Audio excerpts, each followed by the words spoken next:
Hello बच्चों, क्या हाल चाल? सब बढ़िया? सब राजी खुशी? कहा सोचे थे यूट्यूब पे नहीं आएंगे? जब तक तोड़ेंगे नहीं तब तक छोड़ेंगे नहीं। वेव मोशन की डीपीपी याद है जो क्लास में डिस्कस हो रही है?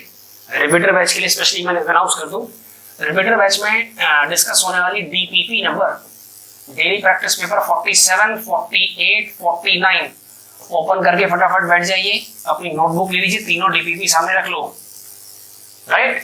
और इस वीडियो के लिंक के साथ मैं तीनों डीपीपी आपको टेलीग्राम में शेयर कर दूंगा, ठीक है?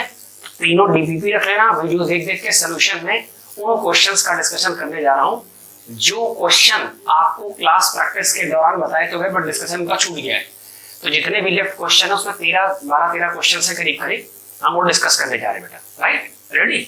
तो डीपीपी नंबर 47, 48, 49 ओपन करके रखिए और मैं स्टार्ट करने जा रहे हैं आज का डिस्कशन। रेडी? तो पहला क्वेश्चन, अब ये तीनों डीपीपी में से कहीं मिल जाएगा आपको क्वेश्चन। वेव मोशन की क्वेश्चन प्रैक्टिस के साथ आगे बढ़ेंगे और कल से अपने रिपीटर बैच में मॉडर्न फिजिक्स स्टार्ट करने जा रहे हैं।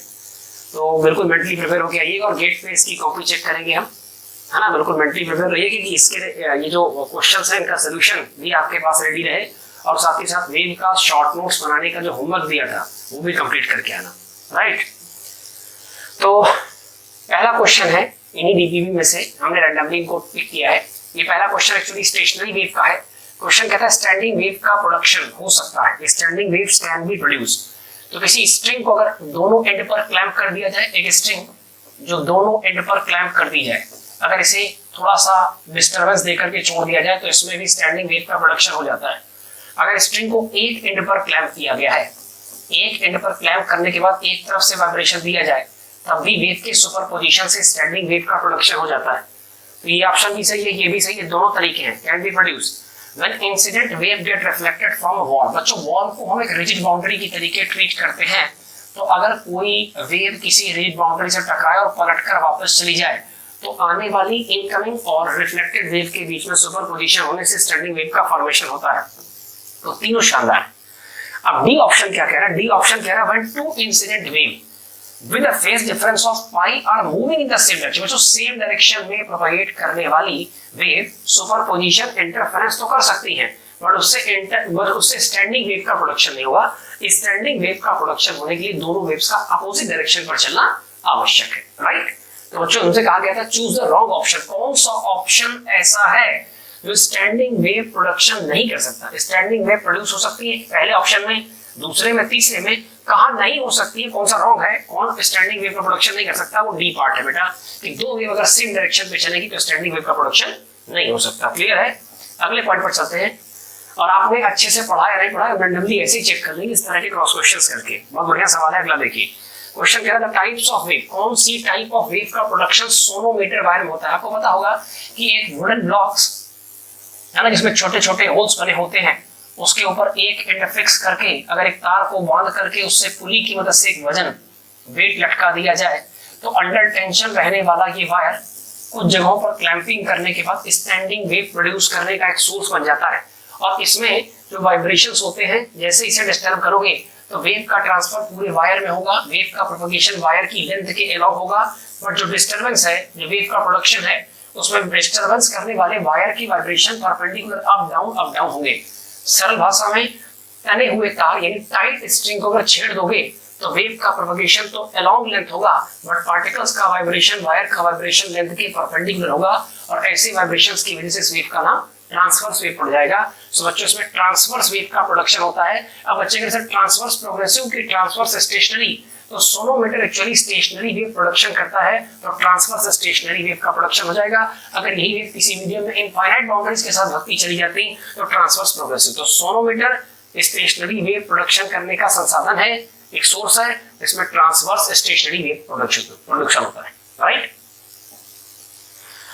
नेक्स्ट क्वेश्चन की तरफ चलते हैं। क्वेश्चन नंबर 5 कह रहा है, ये भी छूटा हुआ सवाल है। क्वेश्चन कह रहा है, पांचवा नंबर कह रहा है frequency of a tuning fork 256 है, किसी ट्यूनिंग फॉर्क की फ्रीक्वेंसी 256 है। It will not resonate with the fork of frequency. बच्चों रेजोनेंस होता है फ्रीक्वेंसी के किसी सिमिलर फ्रीक्वेंसी या हार्मोनिक से मिलने पर। कहने का मतलब अगर 10 है तो 10 का रेजोनेंस 10 के साथ हो सकता है, 10 का रेजोनेंस 10 के मल्टीपल, सेकंड हार्मोनिक 20 के साथ हो सकता है, 30 के साथ हो सकता है, 35 के साथ नहीं होगा बेटा, because 35 is not it's integral multiple, ये इसका फ्रैक्शनल मल्टीपल है बेटा। कुछ क्लियर हुआ? तो मैं सरल भाषा में कह दूंगा आपसे बेटा कि जितनी भी फ्रीक्वेंसी किसी फंडामेंटल फ्रीक्वेंसी का इंटीग्रल परफेक्ट मल्टीपल होती है, 1 गुना 2 गुना 3 गुना 4 गुना, वो सब रेजोनेंट फ्रीक्वेंसी की तरह काउंट होगी। तो कह रहा है एक फ्रीक्वेंसी है ट्यूनिंग फॉर्क की 256 है, इसका रेजोनेंस किसके साथ नहीं होगा? तो दो जो भी 256 का परफेक्ट मल्टीपल नहीं होगा उसके साथ नहीं होगा। तो 256 का 1 गुना 256 का 1 गुना दूसरा ट्यूनिंग फॉर्क है, इसके साथ रेजोनेंस हो जाएगा। 256 का 2 गुना 512, 256 का 3 गुना कर लो 256 का 3 टाइम, तो मुझे लग रहा है 25 3 75 6 3 18 768, इसके साथ भी रेजोनेंस हो जाएगा। 738 256 का परफेक्ट मल्टीपल नहीं है, ना कोई हार्मोनिक है, और जब कोई किसी का हार्मोनिक नहीं है तो रेजोनेंस होने के चांस नहीं है। तो सी फ्रीक्वेंसी जो थर्ड फ्रीक्वेंसी है वो 256 का परफेक्ट मल्टीपल, परफेक्ट गुणांक नहीं है, राइट, कोई हार्मोनिक नहीं है, इसलिए इसके साथ रेजोनेंस नहीं होगा। क्लियर? अगले क्वेश्चन की तरफ चलते हैं बेटा, 6 नंबर की तरफ। अच्छा सवाल है, और ये सवाल एक्चुअली वेव के डिस्प्लेसमेंट के वेक्टर फॉर्म को डिस्कस करने का। जैसे कह रहा 3 कोहेरेंट वेव है, कोहेरेंट का मतलब सेम फ्रीक्वेंसी वाली वेव है, उनके एम्पलीट्यूड क्रमशः 10, 4 और 7 हैं, किसी एक कॉमन पॉइंट पर आती हैं और उनके बीच जो सक्सेसिव फेज डिफरेंस है वो π/2 का है। 90 डिग्री के फेज डिफरेंस के साथ 3 अलग अलग एम्पलीट्यूड की वेव आई। अब तक बच्चों आपने दो वेव का सुपरपोजिशन देखा है, आप तीसरा दिखाते हैं। मान लीजिए ये आपका रेफरेंस लेने के लिए हमने प्लेन बना दिया, ये X axis, Y axis, minus X axis, minus Y axis, right. पहली 3 कोहेरेंट वेव में से तीनों इक्वल फ्रीक्वेंसी की है, ना भी कहता तभी हम समझ जाते हैं जो कोहेरेंट का मतलब इक्वल फ्रीक्वेंसी है। उसमें से एक का एम्पलीट्यूड 10 है, तो सबसे पहली वाली वेव का एम्पलीट्यूड बच्चों वेव मत बनाओ, उसका केवल एम्पलीट्यूड बनाकर दिखाओ ऐसे सवालों में। तो एक का एम्पलीट्यूड 10 माइक्रोमीटर है, दूसरे का एम्पलीट्यूड 4 है, तीसरे का 7 है, उन सबके किसी कॉमन पॉइंट पर आती है। मान लीजिए कोई कॉमन पॉइंट है, उस पर पहला डिस्टर्बेंस आया 10 माइक्रोमीटर का, पहली वेव का। इसी ओरिजिन जैसे कॉमन पॉइंट पर सक्सेसिव फेज डिफरेंस π/2 के साथ 90 डिग्री के साथ, इससे 90 डिग्री बनाते हुए दूसरा डिस्टर्बेंस आया 4 का, ये आ गया 4 का, ये 4 माइक्रोमीटर का, राइट। और 4 माइक्रोमीटर से 90 डिग्री का successive phase difference, angle difference लेते हुए तीसरा आ गया 7 माइक्रोमीटर का, राइट, 7 माइक्रोमीटर।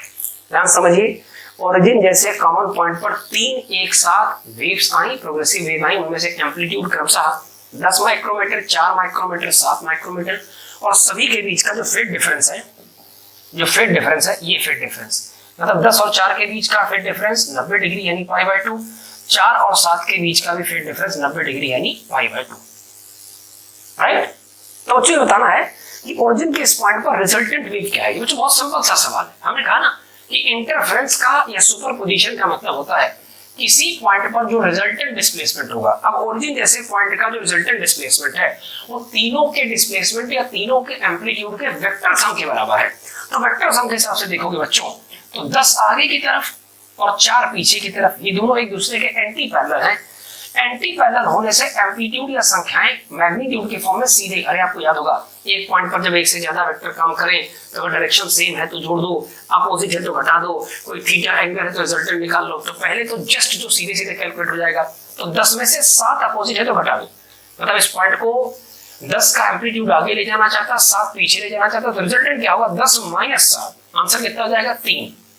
नई फोटो देखो, अब जो इसका ट्रांसफॉर्म फोटो बनेगा, रिजल्टेंट फोटो बनेगा, देखते चला बोलना, इसको ट्रांसफॉर्म किया तब जो फोटो बनेगा वो समझिए। 10 में से 7 गए, बचा कितना बेटा 3, ये बचा 3 माइक्रोमीटर। क्यों घटाया? क्योंकि 10 और 7 एक दूसरे से π/2 मतलब पाई के फेज डिफरेंस पर थे, एंटी पैरेलल थे। एंटी पैरेलल या अपोजिट वेव का रिजल्टेंट डिस्प्लेसमेंट दोनों के मैग्नीट्यूड के डायरेक्ट सम से मिलता है, डिफरेंस से मिलता है। तो 10 में से 7 घटा दिए, 3 बचा, ये 4 है, 4 अपनी जगह पर, उससे कोई मतलब नहीं है। और अब जो रिजल्टेंट वेव आई है 10 और 7 उनके और इसके बीच में फेज डिफरेंस π/2 का। बच्चों बहुत सिंपल सी बात है। अब इस पॉइंट पर 10 7 कैंसिल होकर 3 बन गए, 4 अपनी जगह पर सुरक्षित है। अब जो इसका रिजल्टेंट डिस्प्लेसमेंट होगा इस पॉइंट का, वो इन दोनों का वेक्टर सम से आएगा और इन दोनों का रिजल्टेंट हो जाएगा अंडर रूट के अंदर। बच्चों दो वेक्टर अगर एक दूसरे के परपेंडिकुलर हैं तो रिजल्टेंट हो जाएगा इसका स्क्वायर प्लस इसका स्क्वायर, 3 3 9, 4 चौको 16 और प्लस 2, याद करो a² + b² + 2 A B cos 90 zero हो जाएगा, लास्ट टर्म बेकार हो जाएगा। 16 और 9 का जो रूट लोगे वो अंडर रूट 25 आ जाएगा और 25 का रूट आ जाएगा 5। Answer in terms of micrometre. तो एक साथ 3 वेव के सुपर इम्पोज होने से पहले 2 को सब्सट्रैक्ट किया, 3 आया, और 3 और 4 का राइट एंगल पर रिजल्टेंट रूट 3 का स्क्वायर प्लस रूट 4 का स्क्वायर cos 90 होने की वजह से कैंसिल हो गया, बेकार हो गया, रिजल्टेंट 5 माइक्रोमीटर। ऑप्शन संख्या ए सही है बेटा। अच्छा सवाल प्रीवियस ईयर क्वेश्चंस में है एक और बढ़िया सवाल है, इसको देखो। अच्छा इसमें कुछ खास बात है नहीं, लेकिन अगर N1, N2, N3 तीन फंडामेंटल फ्रीक्वेंसी है 3 सेगमेंट की स्ट्रिंग को डिवाइड करने पर, तो अगर ओरिजिनल फंडामेंटल फ्रीक्वेंसी n की लिखी जाए तो क्या रिजल्ट आएगा? मीनिंग समझिए, कह रहा कि किसी स्ट्रिंग के, एक स्ट्रिंग करेगी है ना, स्टेशनरी वेव है, स्ट्रिंग को हमने, ये L लेंथ की स्ट्रिंग है, अब इस L लेंथ के हमने बारी बारी से 3 टुकड़े की, L लेंथ के 3 टुकड़े, एक यहां से और एक यहां से सेगमेंट कर दिया। 3 टुकड़ों में है क्या दिखाते हैं। ये टुकड़ा L1 लेंथ का, ये L2 लेंथ का, ये L3 लेंथ का। यहां स्टेशनरी वेव का प्रोडक्शन करो, 3 टुकड़ों हो रहा। ये लेंथ कितनी बेटा L1, ये कितनी L2, ये कितनी L3, और यहां स्टेशनरी वेव का प्रोडक्शन अलग है, ये अलग है, ये अलग है, right. N1, N2, N3 are the fundamental frequency of 3 segment. अब तीनों सेगमेंट अलग अलग करने, समझिएगा बहुत ध्यान से। एक वायर लिया और वायर के 3 टुकड़े करे, तो इसमें से पहला सेगमेंट ये हो जाएगा, ये पहला सेगमेंट कॉपी कर लिया। अब इसी को फंडामेंटल बनानी, ये लो इस टुकड़े को अलग डील करो, N1 लंबाई N1 फ्रीक्वेंसी के साथ, अगले टुकड़े को अलग डील करो, राइट, L2 लंबाई N2 फ्रीक्वेंसी के साथ। तीसरा टुकड़ा देखिए फर्क है, जो ऊपर का डायग्राम है वो एक ही स्ट्रिंग के 3, ये third mode of vibration, but इसे टुकड़ों में काटा गया, एक टुकड़ा, 2 टुकड़ा, 3 टुकड़ा, अगले टुकड़े काट दिए। अब ये सब फंडामेंटल डोन पे चले गए। तीसरे वाले के लेंथ N3 और फ्रीक्वेंसी N3। ये बताओ अगर ये सब वायर अलग अलग अपने फंडामेंटल मूड पर है, पहला वाइब्रेशन है, पहला कंपन है, तो पहले दोनों एंड पर कसी हुई स्प्रिंग, टाइट स्प्रिंग का जो वाइब्रेशन होता है वो ओपन ऑर्गन पाइप के वाइब्रेशन से मैच करता है, तो उसका रिजल्ट आ जाएगा N1 बराबर V/2L1। याद आया? इसी प्रकार आ जाएगा बेटा N2 बराबर V/2L2, और इसी प्रकार N3 बराबर, अरे याद करो दोनों एंड पर टाइट स्ट्रिंग के जो फंडामेंटल फ्रीक्वेंसी होती है वो ओपन ऑर्गन पाइप जैसी होती है, जिसकी सिंपल यानी फंडामेंटल फ्रीक्वेंसी N1 बराबर V/2L होती है। तो N1 बराबर V/2L1, N2 बराबर V/2L2 और N3 बराबर V/2L3। ऐसा आ जाएगा। अब जैसे इतना हो जाए आप समझ जाइएगा, यहां से L1, L2, L3 के हिंट मिल जाएंगे। क्यों? क्योंकि बच्चों फ्रीक्वेंसीज कैसे ऐड हो रही मुझे नहीं पता, बस मुझे पता है कि वायर की जो टोटल लंबाई है, ये जो लंबाई है L लंबाई है, वो L1, L2, L3 सेगमेंट से मिलकर बनी। तो यहां से L1 निकालोगे तो L1 बराबर आ जाएगा V/2N1। समझिए, L1 को ऊपर ले जाइए, N1 को नीचे, तो L1 बराबर 2N1, V/2N1। L2 को ऊपर ले जाओ, L2 बराबर V/2N2, और L3 को ऊपर ले जाओ, L3 बराबर V/2N3। क्या मेरी बात समझ पाए? Should I erase it?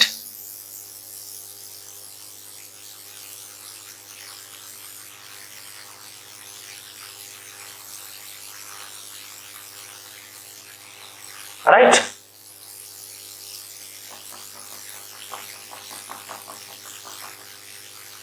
Right. अब कहेगा N1, N2, N3 are the fundamental frequency of 3 segment. तीनों सेगमेंट की अगर फंडामेंटल फ्रीक्वेंसी निकाली, उनकी मदद से लंबाइयां निकाली।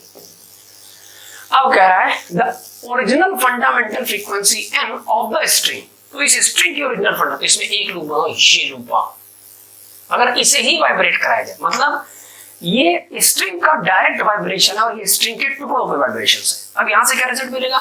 अगर इसकी फ्रीक्वेंसी का नाम n दिया है, तो ये इसकी फंडामेंटल फ्रीक्वेंसी है। जैसे सिंगल वायर के लिखे तो वैसे इसके लिखेंगे n बराबर V/2L, या L बराबर V/2L, L बराबर V/2L। अब फ्रीक्वेंसीज का क्या संबंध बेटा मुझे नहीं पता। मुझे नहीं पता कि इस अकेले की फ्रीक्वेंसी और तीनों टुकड़ों की फ्रीक्वेंसी में क्या संबंध है, पर मुझे ये पता है कि इस अकेले की लेंथ L दरअसल तीनों टुकड़ों से जुड़कर बनी है। तो कंफर्म है ना कि L बराबर L1 + L2 + L3। तो लिखा जाए, हम जो पता वही लिखेंगे, है ना। यहां लिख दे बेटा थोड़ा सा लास्ट में, हम तो यहां लिखेंगे लास्ट स्टेप। हमें तो पता है L बराबर L1 प्लस L2 और प्लस L3। L की जगह क्या लिखूंगा बेटा? L बराबर V/2n। आपको दिखने लगा होगा आंसर, V/2n बराबर L1 की जगह V/2n1, L2 की जगह पर V/2n2, L3 की जगह पर V/2n। मतलब टोटल लेंथ L को L1 plus L2 plus L3 के फॉर्म में लिखा और फंडामेंटल फ्रीक्वेंसी के फार्मूले से L को N में कन्वर्ट किया। तो L1 की जगह पर बच्चों, L1 की जगह पर V/2n1, L2 की जगह पर V/2n2, L3 की जगह V/2n3। जो कटे सो काटो, V सब खत्म, 2 खत्म हो जाएगा, सब खत्म। तो रिजल्ट क्या आएगा? 1/n बराबर 1/n1 plus 1/n2 plus 1/n3। Option संख्या B is correct like this. ये प्लान से इसको हम पॉज कर रहे हैं, इसका चाहो तो स्क्रीनशॉट ले सकते हो। अच्छा सवाल कि टुकड़ों की फ्रीक्वेंसी निकाल करके डायरेक्ट फ्रीक्वेंसी निकाली, वायर की टुकड़ों की फ्रीक्वेंसी निकाली, उनसे लेंथ अचीव किया, फिर लेंथ को समेटिव फॉर्म में लिख दिया। तो एक टुकड़े बड़े टुकड़े की लंबाई तीनों छोटे टुकड़ों के बराबर है और लंबाई को फिर से V/2n से ट्रांसफॉर्म कर दिया। Done, next. क्लियर है? आगे चलते हैं। क्वेश्चन क्या कह रहा है? बढ़िया सवाल, ये बढ़िया सवाल। क्वेश्चन कह रहा है, length of stretch string is shortened by 40% and tension increased by 44%. Then ratio of final and initial fundamental frequency। अब मेरी बात समझिए, एक वायर दिया, इस वायर की लेंथ L है और इस पर जो दोनों तरफ से टाइटनेस टेंशन है वो T है। तो इसकी फंडामेंटल फ्रीक्वेंसी हो जाएगी n बराबर V/2L। आप लिख सकते हो 1/2L बराबर, और V की जगह पर दो √T/μ, 1/2L √T/μ। सही है? अच्छा, इसमें परिवर्तन करा गया, क्या क्या परिवर्तन किया गया वो दिखाते हैं। इस वायर में परिवर्तन क्या क्या हुआ कि length of string is shortened by 40%। जो लंबाई उसको 40% कम कर दो, आपकी लंबाई छोटी हो गई, तो लेंथ अब जो नई बनी है L dash that is equal to L minus L का 40%, है ना? अब ध्यान से देखो तो 100 L में से 40 L चले जाएंगे 60 L बटे 100। इसे आप चाहें तो 0.6 L भी लिख सकते हैं। और टेंशन को 44% बढ़ा दिया। टेंशन, नया tension T dash is equal to tension plus tension का 44%, यानी 44/100। 100 के 100 प्लस 44 बराबर 144 T/100। सही है? अब बताओ जरा, नई फ्रीक्वेंसी पहली फंडामेंटल मिल गई, दूसरी फंडामेंटल बताओ। इसमें n डैश बराबर V/2L, V/2L या V dash upon 2L dash, 1/2। नई लंबाई कितनी है? नई लंबाई है 0.6L, 0.6L multiply by V dash कितना है? V डैश बराबर T/μ, T/μ नया T कितना है? 144। अच्छा, इसको आप चाहो तो 1.44 भी लिख सकते हो, 1.44 T दे देगा 1.44 T अपॉन म्यू, तो वही रहेगा। परिवर्तन देखो कितना आया।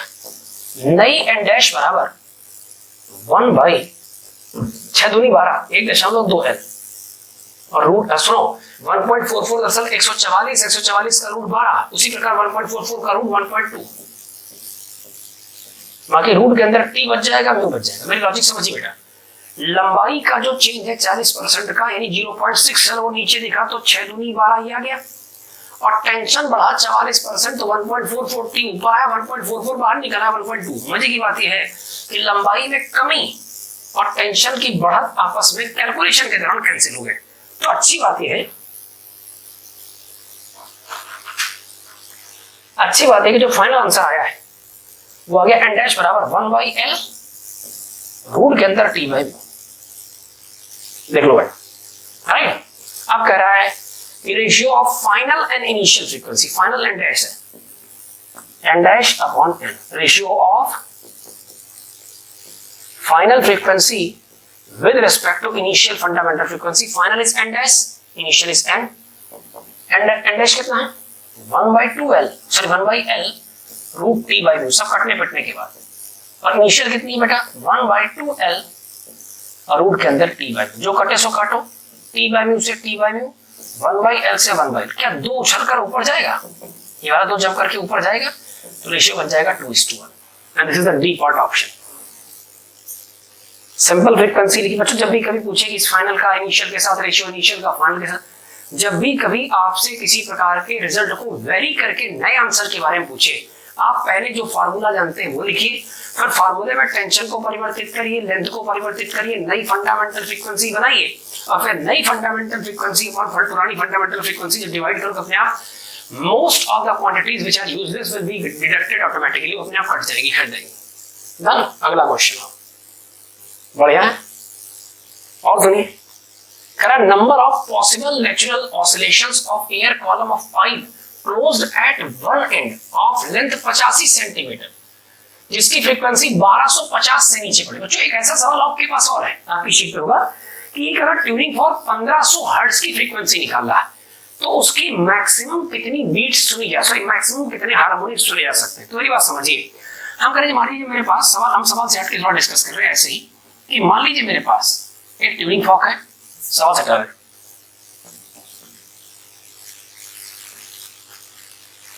सवाल से हटकर डिस्कस करते थोड़ा सा कि मान लीजिए मेरे पास एक ट्यूनिंग फॉर्क है और इस ट्यूनिंग फॉर्क की जो नेचुरल फ्रीक्वेंसी है वो 1000 हर्ट्ज है, 1000 हर्ट्ज। हमसे पूछ रहा है इसके कितने हार्मोनिक सुने जा सकते हैं। तो अगर हार्मोनिक का मतलब हो गया 1000 का दुगना 2000, ये भी तो हार्मोनिक है, सुन सकते हैं। 2000 का 3000 सुन सकते हैं हर्ट्ज, 1000 सुन सकते हो, 2000, 3000, 4000, 5, 6, 7 ऐसे बढ़ते बढ़ते आप 20000 तक सुन सकते हो। पूछो क्यों? क्योंकि हमारी जो ऑडिबल रेंज है, हमारी जो ऑडिबल फ्रीक्वेंसी है, ऑडिबल फ्रीक्वेंसी की जो वैल्यू है वो 20 हर्ट्ज से लेकर 20,000 यानी 20 किलो हर्ट्ज के बीच की। तो जितनी फ्रीक्वेंसी, जैसे 20000 तक, हमने इसलिए कहा 20000 तक सुन सकते हो क्योंकि 20000 के ऊपर फिर अल्ट्रासोनिक वेव देंगे, सुन नहीं पाओगे, हार्मोनिक तो बनेंगे बट सुनिए। ऑर्गन पाइप, ट्यूनिंग फॉर्क, कुछ भी हो, जो फ्रीक्वेंसी निकाल रहा है उसके मल्टीपल्स हार्मोनिक कहलाएंगे और 20000 के अंदर जो सुन सकते हैं वो ऑडिबल रेंज में आएंगे। राइट, काम पे वापस आते हैं बेटा। आइए अब जैसे इसी सवाल को देखिए, सवाल क्या कह रहा है, कह रहा number of possible natural oscillation of air column of pipe closed eight one and. मतलब किसी ऐसे ऑर्गन पाइप की चर्चा चल रही है, ये किसी ऐसे ऑर्गन पाइप की चर्चा चल रही है जिसकी लेंथ 85 सेंटीमीटर, 100 से डिवाइड कर दो, 85/100 मीटर, राइट। और ये एक एंड पर बंद है और इसकी जो नेचुरल फ्रीक्वेंसी है फंडामेंटल वो हो जाएगी V/4L, है ना। इसके बाद 3V/4। आपको पता होगा ये जो क्लोज ऑर्गन पाइप है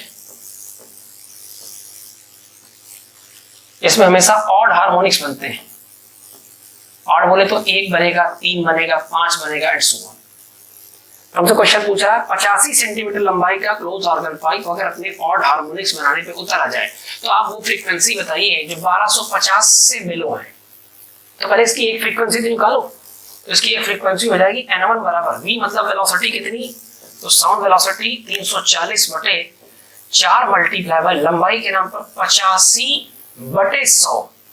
85 सेंटीमीटर है तो जो बटा 100 आएगा उछल कर ऊपर चला जाएगा। सही है। ध्यान से देखो, मजे की बात है, 85 का 4 गुना भी 340 होता है, तो 340 से 340 कट जाएगा,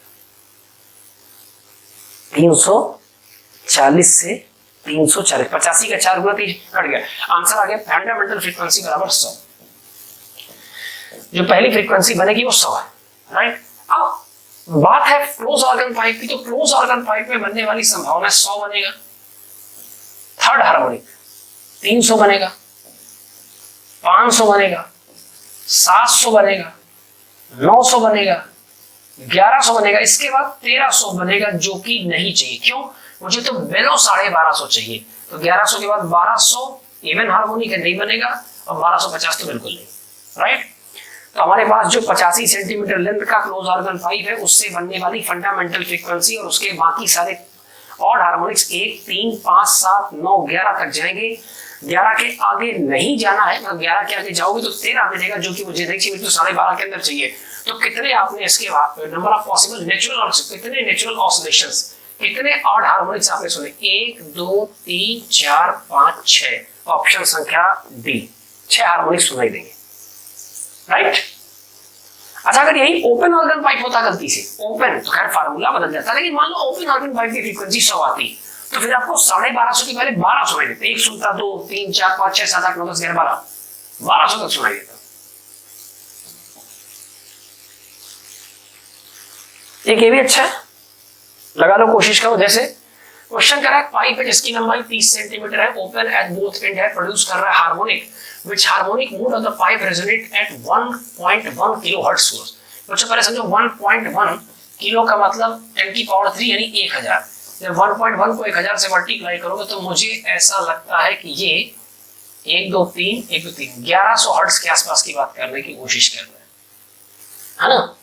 तो पाइप है जो कि 30 सेंटीमीटर लंबा है, दोनों एंड्स पर ओपन है, कह रहा विच मोड ऑफ हार्मोनिक, कौन सा हार्मोनिक 1100 के साथ रेजोनेंस करेगा। आओ दिखाते हैं।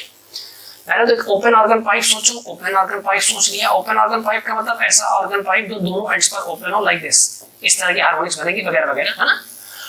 और इसका जो लंबाई है, लंबाई वो है 30 सेंटीमीटर, 100 से डिवाइड कर दो मीटर बन जाएगा।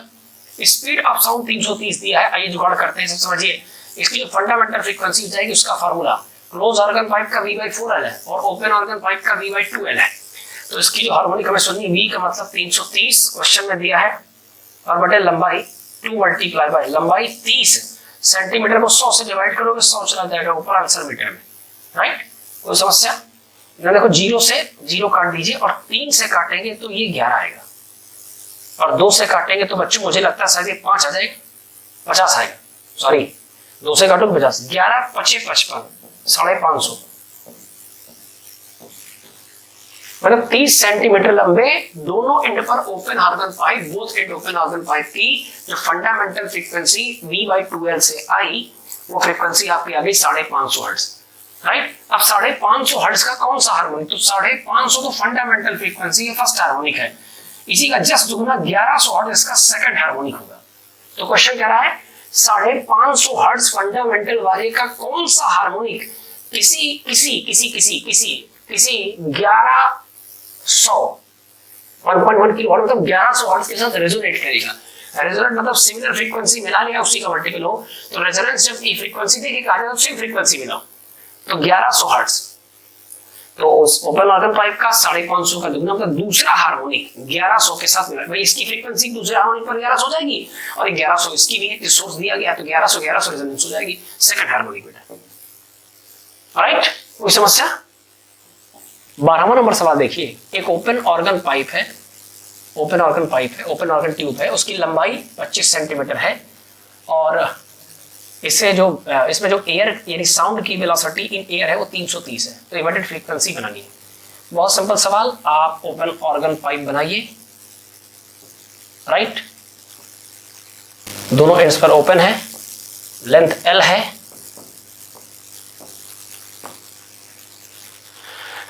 L है, ये इसकी फंडामेंटल फ्रीक्वेंसी n बराबर ओपन ऑर्गन पाइप में V/2L होती है। V for velocity of sound in air is given as 330 upon 2, और लंबाई है 25 सेंटीमीटर डिवाइड बाय 100 ऊपर चला जाएगा, बन जाएगा n बराबर 330 बटे 2 × 25, काटना मत, 100 को ऊपर ले जाओ, 100 ऊपर, 25 चौको 100 और 2 दूनी 4, 330 का 2 गुना 660। तो इसकी जो फंडामेंटल फ्रीक्वेंसी आ गई वो 660 हर्ट्ज आ गई। अब चूंकि दोनों एंड पर ओपन है तो इसका 200 सेकंड हार्मोनिक बनेगा, वो फंडामेंटल का 2 गुना बनेगा, 660 का 2 गुना 1320, फिर इसका 3 गुना बनेगा, 660 का 3 गुना बन जाएगा लगभग 2000 के ऊपर, फिर 4 गुना 6 चौको 24 2640, ये बड़ा ठीक है। तो मुझे लगता है पहला ऑप्शन है, देख लो सारे मल्टीपल दिखाई दे रहे हैं, 660 का 2 गुना 3 गुना मिसिंग है 4 गुना, मतलब वो कह रहा है कि इसकी जो इमिटेड फ्रीक्वेंसी जरूरी थोड़ी कि बराबर हो, सब थोड़ी अरे 1 गुना ली, 2 गुना ली, 3 गुना ली, 4 गुना, हम 7 गुना डायरेक्ट लिख दें, है तो इसी की फ्रीक्वेंसी, है तो इसी के फंडामेंटल का मल्टीपल, डन। कोई समस्या? ये अच्छे से देखिए। अच्छा बच्चों एक चीज और होती है, कभी कभी बताता क्या है कि डायमीटर या रेडियस का हिंट दे करके वो ये कहेगा कि वाइब्रेशंस एग्जैक्टली ऐसा नहीं होता कि एंड पॉइंट पर रुकेंगे, थोड़ा सा ऊपर और थोड़ा सा नीचे जा सकते हैं। कितना ऊपर कितना नीचे जा सकते हैं? वो ई ऊपर जा सकते हैं और ई नीचे जा सकते हैं, इसे हम लोग इंड करेक्शन में काउंट करते हैं। तो बस बच्चों उस परिस्थिति पर जो इफेक्टिव लंबाई है वो ई ऊपर बढ़ा के ई नीचे बढ़ा के L plus E L plus 2e ली जाती है, जहां ई की वैल्यू 0.6 टाइम्स ऑफ रेडियस होती है। और ध्यान सुनिएगा, फिर से मैं कह दूं, sometime and correction is taken, but वो सवाल में कह के बताएगा कि जो एंटी रोड्स बन रहे हैं वो ब्रिम पे नहीं बन रहे हैं, वो थोड़ा सा ऊपर थोड़ा सा नीचे। प्रैक्टिकली ऐसा ही होता है, ये तो आइडियल ऑर्गन पाइप है, प्रैक्टिकली ऐसा ही होता है। जब कहे कि एंड पॉइंट पे एंड करेक्शन ले करके काउंट करो, तो रेडियस की वैल्यू देगा, डायमीटर की वैल्यू देगा, फिर आपसे कहेगा एंड करेक्शन काउंट करो, बकायदा कह के बताएगा, उसमें भ्रमित होने की आवश्यकता नहीं है। तो फिर आप लंबाई एल की जगह पर ई ऊपर ई नीचे बढ़ा के लीजिएगा, एल प्लस 2e लीजिएगा, फार्मूला चेंज जाएगा, v/2 एल प्लस 2e आ जाएगा। बाकी करेक्शन सेम वही, हार्मोनी सब कुछ। क्लोज ऑर्गन पाइप होगा तो एक ही ई बढ़ पाएगा, क्योंकि नीचे तो हिस्सा बंद होगा। खैर, इस सवाल में ओपन ऑर्गन पाइप का सिंपल सवाल, फंडामेंटल फ्रीक्वेंसी का कैलकुलेशन, दिए गए डायमीटर का कोई इस्तेमाल नहीं है, फर्जी जानकारी हटा दीजिए। अच्छा सवाल है ये भी, आप इसको भी कोशिश कर सकते हैं। क्वेश्चन कह रहा है ओपन ऑर्गन पाइप है P1 क्लोज्ड एट, सॉरी, एक ऑर्गन पाइप P1 है closed eight one and, vibrate in its first overtone. ठीक है, ध्यान रखना, एक क्लोज ऑर्गन पाइप है, इसका नाम P1 है, ये वाइब्रेट कर रहा है किसमें, पहली ओवरटोन में। तो बच्चों याद करो, क्लोज ऑर्गन पाइप की फंडामेंटल फ्रीक्वेंसी v/4L होती है, नेक्स्ट फ्रीक्वेंसी 3v/4 होती है, और जो फंडामेंटल से जस्ट बड़ी फ्रीक्वेंसी होती है, सही तो ओवरटोन होती है, यही तो आपके क्लोज ऑर्गन पाइप की पहली ओवरटोन है। सही है। Another pipe P2 open at both and, third overtone. दूसरा एक और ऑर्गन पाइप, ये P2 है, ये दोनों एंड पर ओपन है ना।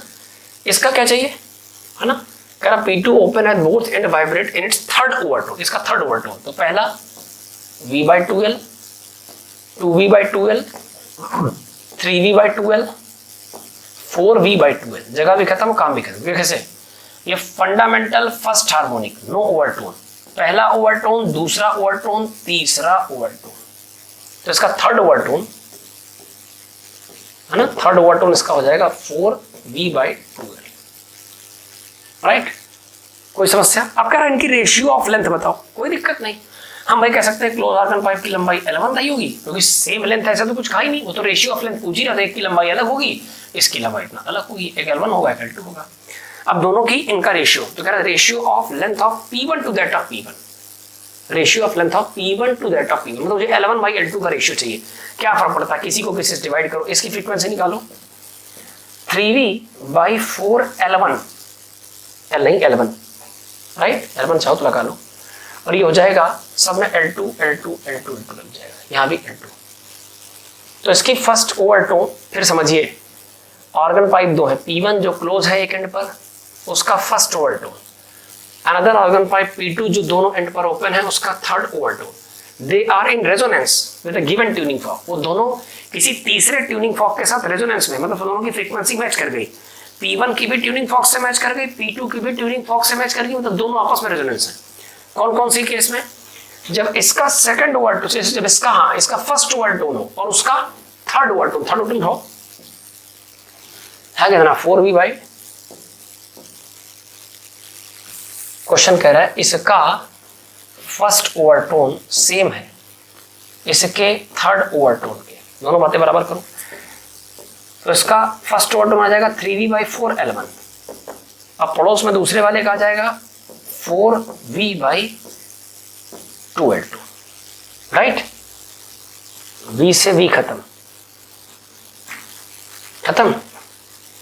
2 से 2 बार आएगा, सही है, बस ठीक है, 3 को रोक लो, 4 दूनी 8, L1 ऊपर जाएगा, L2 नीचे, आंसर देख लो, L1 वाले L2 3/8,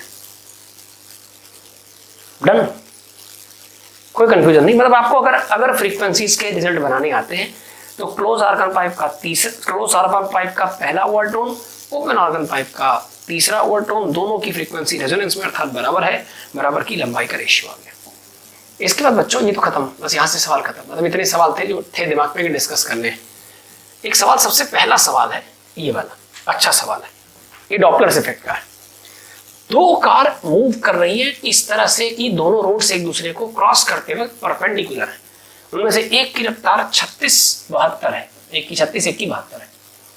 first car horn blow करती है 280 का, तो सेकंड कार के ड्राइवर को ज्वाइनिंग लाइन के लॉन्ग कितना सुनाई देगा? सवाल समझिए, पहले आप पढ़ लीजिएगा। दो रोड्स हैं ऐसी, एक दूसरे को बाईपास कर रही है ना।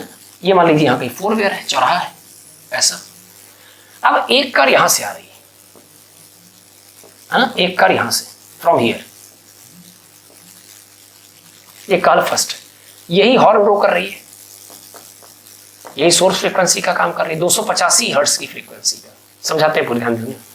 और इसकी रफ्तार कह रहा है, the 2 cars are moving on 2 perpendicular road toward the crossing, 2 perpendicular roads toward the crossing, ये देखिए toward the crossing with a uniform speed of 72, पहले की स्पीड 72।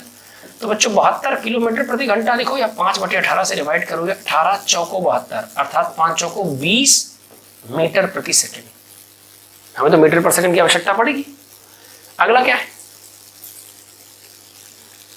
फिर इसके बाद कह रहा दूसरी कार भी इधर से आ रही, चौराहे की तरफ आ रही, 4 वे की तरफ, दूसरी कार इधर आ रही है ना। ये भी कार से पहिए लगा दे किनारे से, ऐसे दिखाई दे आपको 3D में, ये भी कार जा रही। और इसकी रफ्तार क्या है बेटा, इसकी रफ्तार है 36 किलोमीटर। तो 36 5/18 से मल्टीप्लाई करो, तुरंत किलोमीटर से मीटर में, 18 का 18, 18 दूनी 36, 5 दूनी 10 मीटर पर सेकंड। मीनिंग समझिए, एक इधर से 20 मीटर पर सेकंड जा रही है, इधर 10 मीटर पर सेकंड जा रही है, भले किलोमीटर में दिया मीटर में दिया, एक पोपो करती हुई कितने से 285 से बजा रही। कहता है first car blows the horn of frequency 280 है बेटा, हमने गलती से 85 लिख दिया, 280 हर्ट्ज है। कहते हैं the frequency of the horn heard by driver of the second car, तो सेकंड कार, इसे फर्स्ट कार मान लीजिए, स्पेसिफिक है, फर्स्ट कार ही हॉर्न बजा रही 280 का, और फर्स्ट कार की रफ्तार 72 किलोमीटर प्रति घंटा या 20 मीटर पर सेकंड है। सेकंड कार भी इसी के चौराहे की तरफ आ रही है, और उसकी जो रफ्तार 10 मीटर पर सेकंड। कह रहा है ये कितनी फ्रीक्वेंसी सुनेगा, ऑब्जर्वर यहां बैठा है, इसे कितना एफओ सुनाई देगा, है ना। यहां से बजाए हुए पो का जो इफेक्ट है वो इसके पास तक कैसा इफेक्ट बन के पहुंचेगा। तो आपको पता होगा इन्हीं दो सोर्सेस के बीच ज्वाइनिंग लाइन के अलोंग होने वाले रिलेटिव मोशन की वजह से फ्रीक्वेंसी का चेंज होना डॉपलर इफेक्ट कहलाता है। अब बच्चों इस बात को कैसे सॉल्व करेंगे कि ये है ज्वाइन करने वाली लाइन दोनों को, किसको किसको, सोर्स और ऑब्जर्वर को। और समझिए, the cars makes 45 degree with the road, जो इनिशियल वेलोसिटी डायरेक्शन है, इनिशियल कहीं से बना लिए, उससे 45 डिग्री पर है, इधर भी 45, इधर भी 45। सवाल समझिए, कार को ज्वाइन करने वाली लाइन रोड से 45 बना रही, कोई दिक्कत नहीं। हम तो जानते हैं कि डॉपलर साहब का जो इफेक्ट है वो तो ज्वाइनिंग लाइन के अलोंग लगेगा। तो समझिए, जो वेलोसिटी इधर है 20 मीटर पर सेकंड, उसका ज्वाइनिंग लाइन के अलोंग कंपोनेंट लो, और जो वेलोसिटी इधर है 10 मीटर पर सेकंड, ये वाली, इसका भी ज्वाइनिंग लाइन के अलोंग कंपोनेंट लो। तो बच्चों इधर अगर 20 है तो 20 का ज्वाइनिंग लाइन के अलोंग कंपोनेंट जाएगा 20 cos 45, 20 cos 45, जहां से बनेगा थीटा वो cos थीटा, यहाँ sin थीटा, उसका कोई महत्व नहीं है। तो 20 का cos 45, और इधर 10 है तो 10 का cos 45। बच्चे के साथ साइन कंपोनेंट, हमने कहा इसका cos कंपोनेंट ये है, साइन कंपोनेंट ये है, इसका cos कंपोनेंट ये है, साइन कंपोनेंट ये है। बट ध्यान से देखो, साइन कंपोनेंट्स के बीच में गैप ना घटेगा ना बढ़ेगा, तो ना घटेगा ना बढ़ेगा। तो साइन वाले जो कंपोनेंट्स हैं उनके बीच कोई रिलेटिव मोशन, मतलब ज्वाइनिंग लाइन के अलोंग कोई रिलेटिव मोशन ना होने की, ना सेपरेशन घट रही है बढ़ रही। साइन का रोल सेपरेशन घटाने बढ़ाने में नहीं है, तो इनमें डॉपलर इफेक्ट नहीं आएगा। सेपरेशन घटाने बढ़ाने में इनका रोल है, जो दूसरे को क्लोज ला रहे हैं। डन। तो पहली कार की वेलोसिटी का ज्वाइनिंग लाइन के अलोंग कंपोनेंट, दूसरी कार की वेलोसिटी का ज्वाइनिंग लाइन के अलोंग कंपोनेंट रख लिया। अब 20 cos 45 को लिख सकते हो बेटा 1/√2। और एक काम और किया करो, इसको तुरंत कंजुगेट किया करो, जल्दी मिलेगा। √2 ऊपर √2 नीचे, फायदा √2 मिलकर 2 बनेगा। 2 से 20 को काटोगे 10 बार कटेगा, आंसर 10√2 ही आ गया। इसी प्रकार 10 और cos 45 हो जाएगा बेटा 1/√2। फिर वही काम कर लो, √2 का ऊपर √2 का नीचे मल्टीप्लाई करोगे, √2 मिलकर 2 बनेगा, 2 से काटोगे 5 आएगा, तो बन गया 5√2। और समझिए, √2 का 10 गुना 1.4 का 10 गुना, ये आ जाएगा 40 मीटर पर सेकेंड। और 5√2, 5 तो 5 है, √2 का मतलब 1.4, 14 5 70, ये 7 आ जाएगा। मतलब एक्चुअली इस कार की 20 का 40 मीटर पर सेकंड इसकी तरफ अप्रोच करवा रहा है कंपोनेंट, और इस कार की 10 का 7 इधर अप्रोच कर रहा है। राइट, बिल्कुल सिंपल है। अच्छा और सुनो, अब लगा दो डॉपलर इफेक्ट। क्या लिखे, सोर्स कुछ अलग सुनाना चाहेगा और ऑब्जर्वर कुछ अलग सुनेगा, क्योंकि उनकी ज्वाइनिंग लाइन के लॉन्ग रिलेटिव वेलोसिटी दिख रही है, कंपोनेंट्स दिख रहे हैं। तो मैं फार्मूला लगाऊंगा, ऑब्जर्वर द्वारा ऑब्जर्व की गई फ्रीक्वेंसी बराबर सोर्स फ्रीक्वेंसी, और डब्बे के अंदर ऊपर ऑब्जर्वर इफेक्ट, नीचे सोर्स इफेक्ट, ऊपर लिखिए V। अब देखिए जरा, ऑब्जर्वर का कंपोनेंट सोर्स की तरफ आकर बढ़ाकर सुनना चाहता है, बढ़ाना है तो प्लस V का इफेक्ट, और सोर्स भी इसे बढ़ाकर सुनाना चाहता है। अब अगर सोर्स बढ़ाना चाहता है तो सोर्स का इफेक्ट नीचे आता है, इसे अगर बढ़ाना है तो नीचे घटाना पड़ेगा, तो V minus VS। Joining line हमारे कंपोनेंट है ना, तो FO बराबर FS, सोर्स की फ्रीक्वेंसी 280, डब्बे के अंदर स्पीड ऑफ साउंड 340 ले लें, 330 340 ले लीजिएगा बेटा, हालांकि इसमें स्पेसिफिकली वेलोसिटी दी जानी चाहिए। 330 340 प्लस ऑब्जर्वर, तो ऑब्जर्वर की वेलोसिटी का ज्वाइनिंग लाइन के नॉन कंपोनेंट 7, नीचे 340, सोर्स की वेलोसिटी 14, रह जाएगा FO इज इक्वल टू 280, और डब्बे के अंदर 340 प्लस 7 347, और 340 में 14 चलेगा 326। कंफर्म यही 340, ठीक है बेटा। अब आओ जरा मल्टीप्लाई करें, मल्टीप्लाई करने में 347 divided by 360, so sorry 347 divide by 326, 326 1.064, तो ये आंसर आ रहा 1.064 समथिंग। वैसे 280 का मल्टीप्लाई करते हैं 280, सो आंसर 298, 298, ये approximate answer, approximate 298, B part is correct option. ये डॉपलर इफेक्ट का एक सवाल है जो आपकी डीपीपी लास्ट 49 नंबर का आखिरी सवाल था, राइट, इसे हमने सबसे लास्ट में डिस्कस किया। तो बच्चों ये था अब तक का डिस्कशन, अब तक की डीपीपी नंबर 47, 48, 49 का डिस्कशन। बचे हुए सवालों का इसको प्लीज देखिएगा, कल मैं क्लास में एंट्री के समय ये चेक करूंगा और वेव के शॉर्ट नोट चेक करूंगा, फिर हम लोग कल स्टार्ट करेंगे अपना मॉडर्न फिजिक्स। शुक्रिया, धन्यवाद, स्वस्थ रहिए।